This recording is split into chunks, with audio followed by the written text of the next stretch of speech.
Nikola Tesla may bilis na katulad sa speed of light? Hi, kamusta di Senpai Koy? Ngayon itatalakayin natin na chapter ay ang chapter 71 na pinamagatang Science Strike Back. At kung saan ay magkakaroon tayo ng idea kung paano nasasagawa ni Nikola Tesla ang pag-antay ng gravity sa sarili nitong ginawang hawla na gawa sa kuryente na tinatawag na gematria zone. Bago nga tayo mag-umpisa, unting recap muna tayo sa previous video. Sa nakaraang chapter nga ay nakita natin na napuruan talaga si Nikola Tesla sa sabayang pag-atake nila ni Beelzebub. Then according nga sa Child of Light na hindi basta-basta ang stuff na hawak ni Beelzebub. Dahil daw dito ay nakakain ni Beelzebub madouble ang vibration na kinikreate niya. Kumbaga isa itong amplifies or enhancement na weapon sa Lord of Lies. Hindi naman nagpatinag ang representative ng mga mortal. Gumawa si Nikola Tesla ng massive electricity at pumorma itong infinity at pinakawalan niya sa itaas. Then sa malailang sadlit lang ay kusa nag-create ito ng maliliit na boxes na magkakadikit na mahalin tulad sa isang hawla at patuloy ito sa pagsakop sa maliit na parte ng arena until madamay silang dalawa sa pagsara nito. Tinawagan ni Nikola Tesla ang inbensyon niya na gematria zone or the prison of gods. Dahil nga sa inbensyon na ito na na-create niya ay nagawa ng Child of Light manipulahin ang gravity sa loob ng kuryenteng hawla.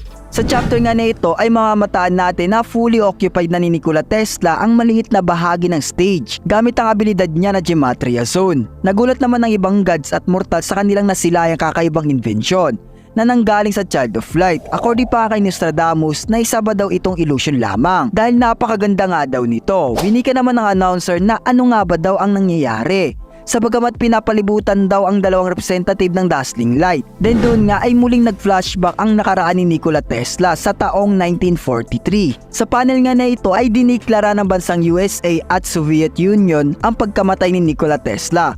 For me mga senpai, may dalawang rason kung bakit pinalabas ng ibang bansa na patay na si Nikola Tesla. Although walang sinabing specific reason ng author, kaya gagawa na lang tayo ng theory natin.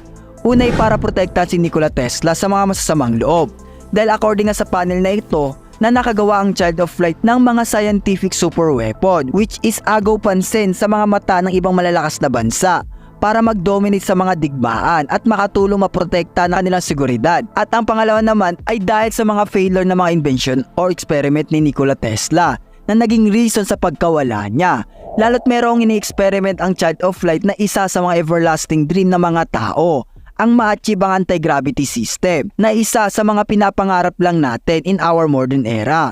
Dahil mahirap naman talaga manipulay ng gravity, kaya't kailangan ito ng masusi pananaliksik. Pero sa current chapter nga na ito ay nabring ng Child of Light ang anti-gravity into reality sa paglalaban nila ni Beelzebub dahil na rin sa tulong ng super automation ni Gondol. Kaya nakakapag-release si Nikola Tesla ng mga super Tesla particles o isang atom na nagko-contain ng neutron, proton at electron na isa sa mga chemical element. Nagawa nga ng Child of Light pakalatin ito sa tulong ng electricity na nare-release niya. Kaya once na nag-proc ito or nag-interact sa robotic suit ng Child of Light ay mapapanipulan niya ang gravity. Same principle nga ito sa magnet levitation ng bullet train ng Japan kung saan ay napapalutang ito gamit ang kuryente na nagre-release ng electromagnet o magnetic field.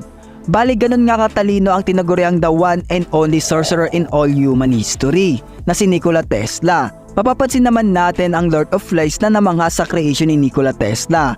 Ayon pa sa kanya na nagugustuhan niya ito. Nagwika naman ang Child of Light na nagsabing masyadong maaga pa nga daw para mamangha si Beelzebub. Patapos nga sabihin ito ng Child of Light ay bumulusok na lang ito bigla ng napakabilis papalapit sa Lord of Lies at mag-a-attempt ng pagsuntok. Agaran naman itong nadepensa ni Beelzebub gamit ang kanyang Apophis Staff. Pero sa hindi inaasahan ay nagawa ni Nikola Tesla in first time mabigyan ng dami si Beelzebub habang nasa defensive mode ito na kanyang Apophis Staff. Kaya ayon pa kay Aris na paano daw ito nangyari na nagawa ng Child of Light makagalaw ng ganon kabilis na parang may massive speed boost na nag-a-apply sa kanyang katawan. Sumagot naman si Hermes na nagsabing hindi daw nagbago ang bilis ni Nikola Tesla. Kumbaga normal speed na ito na kanyang robotic suit. Halimbawa, ang normal na tao at gods ay kailangan tumakbo o igalaw ang kanilang mga paa until ma-reach nila ang certain top speed or acceleration para masabi natin ito na yung pinakamabilis nilang galaw. Pero kay Nikola Tesla naman ay iba. Kumbaga once na ginalaw niya ang kanyang paa, ng isang beses lang ay rekta na siya sa kanyang pinaka top speed. So meaning na hindi na need ng Child of Light tumakbo ng ilang segundo para ma-reach ang kanyang pinakamataas na acceleration. Dahil instantly ay nagagawa niya na ito sa tulong ng anti-gravity na kanyang gematria zone. Kaya ganun na lang ka-confident si Nikola Tesla na sabihin sa God na si Beelzebub na siya ang Diyos sa na-create niyang hawla. Dahil proven nga naman 'di ba, sa pagmamanipula pa lang ng gravity then having a instant speed, may tuturing talaga natin God si Nikola Tesla sa kanyang ginawang creation. Ang tawag nga sa move ng Child of Light ay Zero Mach. Pero kung mapapansin nga natin ay hindi satisfied si Nikola Tesla at nagwika siya na grabe daw ang reaction speed o pagiging mapagmatsyag ni Beelzebub. Sa kadahilan nagawa daw nito makapag-react pa rin even sa pinaka top speed na ni Nikola Tesla na galaw. Then kung mapapansin nga natin sa panel na ito na very confident lang ang Child of Light at parang hinahamon si Beelzebub sa kung hanggang saan lang ba ang limitation nito. Kaya doon ay nag-apply muli ng electricity ang Child of Light sa kanyang kamay at tumakbo na napakabilis sa iba't ibang lokasyon o reversal para hindi matukoy agad ng Lord of Lies kung saan siya magsusurpresa ng pag-atake. At ayun na nga mga senpai, muli na namang na-block ng Lord of Lies ang atake ni Nikola Tesla, pero sa kasamaang palad ay naulit na naman ang pangyayari dahil naka-receive na naman ng damage ang Lord of Lies. Medyo nakakapagtaka nga dahil successful naman na dedepensa ni Beelzebub yung pag-atake ni Nikola. Pero ayon naman kay Loki na hindi daw gumagana ang defensive vibration ni Beelzebub sa ginagawang atake ni Nikola. Kumbaga nagkakaroon ng certain delay yung pag-puff ng vibration ni Beelzebub. At doon nga mga senpai ay muli na namang sumugod ang Child of Light. Pero kung mapapansin natin na nag-iba ng strategy ang Lord of Lies na imbis na mag-focus sa pagdepensa ay ang gagawin niya ay sasabay na lang sa pag-atake ang Child of Light. It's a great move dahil consider naman na hindi gumagana yung Gates of Hell niya kay Nikola. Kaya nag-apply siya ng energy sa kanyang kaliwang kamay para sabayan ng Child of Light. Nagulat kasi Nikola Tesla sa mabilis na response ni Beelzebub at naunahan pa siya nitong maglan ng atake.